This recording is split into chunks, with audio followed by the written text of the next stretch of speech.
Halo sahabat Qurani Marum yang terkasih, jumpa lagi dengan saya Pastor Yos Fernandes Mamatus dalam renungan harian Senin 30 November 2020. Hari ini merupakan pesta Santo Andreas Rasul. Bapak Ibu Saudara-saudari yang terkasih, apa kabar? Saya berharap Anda semua tetap dalam keadaan baik, sehat, dan tetap semangat. Mari kita siapkan hati dan pikiran kita untuk bersama-sama mendengarkan dan merenungkan sabda Tuhan. Kita tandai diri kita dengan tanda kemenangan Kristus, dalam nama Bapa dan Putra dan Roh Kudus. Amin.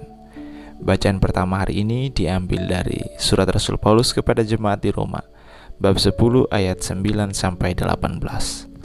Saudara-saudara, jika kamu mengaku dengan mulut bahwa Yesus adalah Tuhan, dan percaya dalam hati bahwa Allah telah membangkitkan Dia dari antara orang mati, maka kamu akan diselamatkan.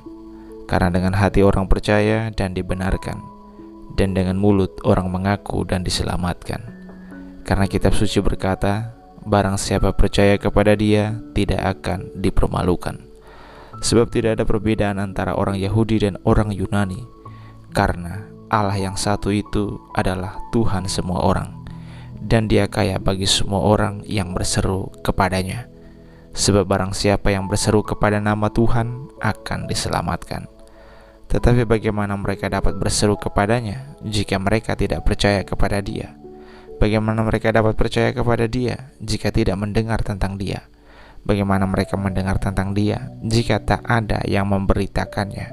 Dan bagaimana mereka dapat memberitakannya jika tidak diutus? Seperti ada tertulis, betapa indahnya kedatangan mereka yang membawa kabar baik. Tetapi tidak semua orang telah menerima kabar baik itu. Yesaya sendiri berkata, Tuhan, siapakah yang percaya kepada pemberitaan kami? Jadi, iman timbul dari pendengaran, dan pendengaran dari firman Kristus. Tetapi aku bertanya, adakah mereka tidak mendengarnya? Sungguh mereka telah mendengarnya. Suara mereka sampai ke seluruh dunia, dan perkataan mereka sampai ke ujung bumi. Demikianlah sabda Tuhan. Syukur kepada Allah. Dan Injil pada hari ini diambil dari Injil Matius bab 4 ayat 18-22. Tuhan sertamu dan sertamu juga. Inilah Injil Yesus Kristus menurut Matius. Dimuliakanlah Tuhan. Pada suatu hari ketika Yesus sedang berjalan menyusur danau Galilea, Ia melihat dua orang bersaudara, yaitu Simon yang disebut Petrus dan Andreas saudaranya. Mereka sedang menebarkan jala di danau, sebab mereka itu penjala ikan. Yesus berkata kepada mereka, "Mari ikutlah aku, dan kamu akan kujadikan penjala manusia." Mereka pun segera meninggalkan jalanya, lalu mengikuti Yesus. Setelah Yesus pergi dari sana, dilihatnya pula dua orang bersaudara, yaitu Yakobus anak Zebedeus dan Yohanes saudaranya, bersama ayah mereka Zebedeus, sedang membereskan jala di dalam perahu. Yesus memanggil mereka dan mereka segera meninggalkan perahu serta ayahnya, lalu mengikuti Dia. Demikianlah Injil Tuhan. Terpujilah Kristus.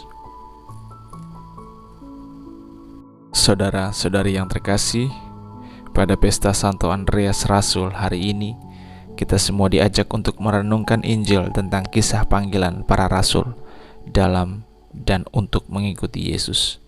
Menarik sekali ketika kita merenungkan kisah panggilan para rasul. Polanya sama, yakni Yesus berjalan, Yesus melihat, dan Yesus memanggil.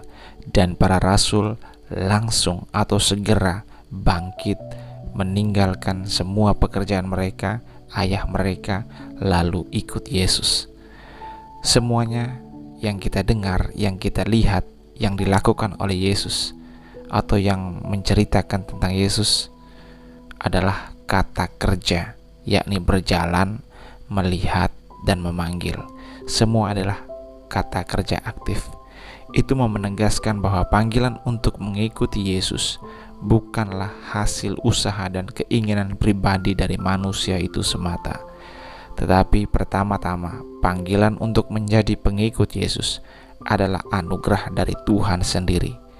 Tuhan sendirilah yang memanggil kita untuk mengikutinya, bukan pertama-tama pilihan kita sendiri, kemauan diri kita sendiri. Itu adalah anugerah yang Tuhan berikan. Tuhan bergerak aktif untuk memanggil kita. Hanya saja kita manusia ini kerap kali cuek dan sibuk dengan urusan dan kepentingan pribadi kita masing-masing. Dalam hal menanggapi panggilan Tuhan, kita perlu belajar seperti para rasul. Ketika mendengar Yesus memanggil, mereka langsung bangkit berdiri, meninggalkan jala, dan mengikuti Yesus. Saudara-saudari yang terkasih, jawaban ya dari para rasul untuk mengikuti panggilan Yesus itu disertai dengan sikap mau bangkit berdiri dan meninggalkan jala. Bangkit berdiri menunjukkan adanya hasrat dan dorongan yang kuat untuk ikut Yesus. Sementara itu, tindakan meninggalkan jala menunjukkan sikap kerelaan untuk meninggalkan kemapanan dan zona nyaman. Saudara-saudari yang terkasih, para rasul yang dikisahkan dalam Injil hari ini adalah para nelayan. Keahlian mereka adalah menjala ikan. Mereka hidup dari dan karena menjala ikan. Karenanya, keputusan untuk ikut Yesus sebenarnya adalah sebuah perjudian atau pertaruhan. Mengapa?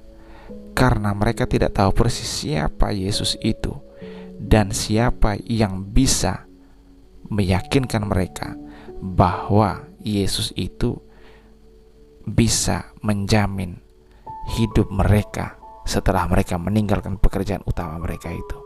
Tidak ada yang dapat menjamin hal itu, tetapi mereka yakin dan percaya untuk ikut Yesus. Mereka meninggalkan kemapanan dan zona nyaman dan mengikuti Yesus, mengikuti seseorang yang mereka sendiri belum terlalu mengenalnya.